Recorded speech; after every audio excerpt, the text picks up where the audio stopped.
और आदिवासी सेंगेल अभियान Baripada zonal committee सभापति तेहें आले मयूरभंज जिला कलेक्टर ऑफिस सामने रे ओडिशा माने ओडिशा सरकार नवीन पटनायक तेहें कुशपुतुल नोड़े रापा करते विरोध स्वरूप तेहें उन्हें सांकेतिक तेहें विरोध ले हुई किया मुख्य कारण दो हुयुक कना जे आदिवासी हो तेहें धर्म परिचय के साथ को जीत को तहनमा और आकवा अस्तित्व पहचान हिस्सेदारी नुकुआ सुरक्षित तहनमा और मानवता साथ मानवता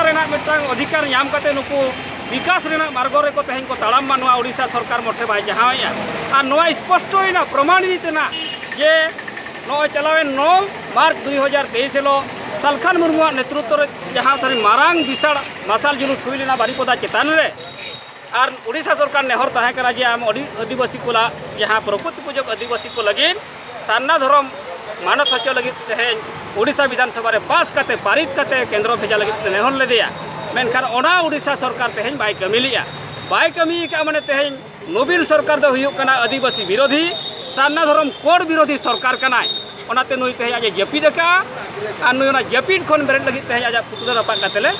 जेरेट केदेया आले बेरेटे कना जे लगन आमालेया सान्ना धर्म कोड लगे सुपारिश में और बखान आदिवासी सेंगेल अभियान पाहटा सेद खन हिजुकान दिन रे माने विराट तेहें आले आंदोलन रूप ले ग्रहणा।